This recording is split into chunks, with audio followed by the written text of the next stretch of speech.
Liberal Viewer presents.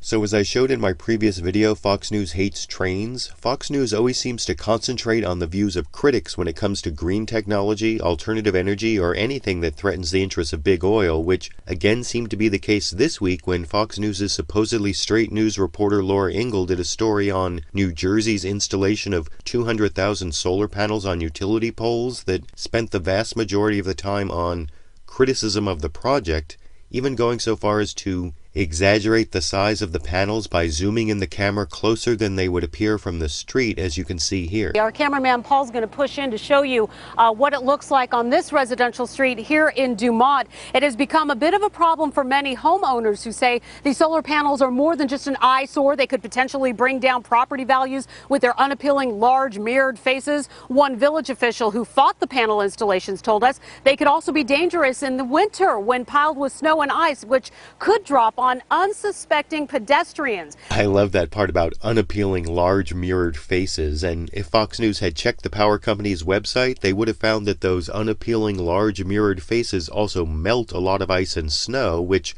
along with the wind, minimized the risk of falling debris, but none of that information made it into the Fox News story, which framed the power company and so-called state mandates as the bad guys, as you can see in this clip. Public Service Electric and Gas Company began its Solar for All program in 2009, placing solar panels all over its service area to help PSE&G make its state-mandated goal to provide 23% of its electricity from renewable sources by the year 2021. Now, most people won't argue turning to solar is a good green idea, but it's become a bit of a NIMBY issue, not in my backyard issue. We've got a group of residents here we want to introduce you to, a very popular corner right across the street from a popular park here in Dumont. And I guess that popular corner across from a popular park was supposed to be the place to get local popular opinion in contrast with the goals of the power company and the state mandates, but it didn't exactly work out that way, as you can see when Laura Ingle took an impromptu poll here. So who here likes the solar panels?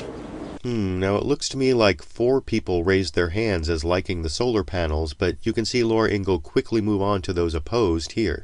Who here is perhaps opposed to them?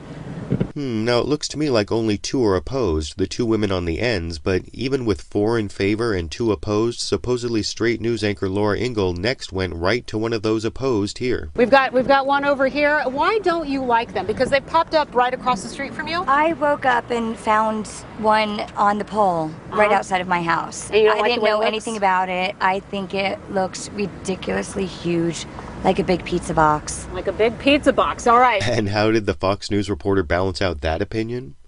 By skipping the 4 in favor and going to the only other person opposed, of course, as you can see here. Somebody else over here?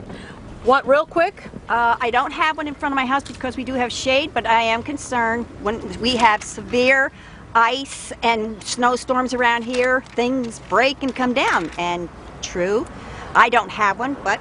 All right, and thank you very much for that. And now it really looked there like the supposedly straight news reporter asked people to raise their hands in favor and opposed to the solar panels just so she could make sure to avoid those in favor. And by the time Laura Ingle briefly spoke to an official from the power company, the 23 seconds she allowed him to give his side not only failed to balance out all the criticism in the rest of the story, but I think actually reinforced Fox News' framing of the issue as the people against the power company and the state mandates. But I want to know what you think. Did Fox News frame the issue and cherry-pick the interviews there to purposely try to make solar power look bad?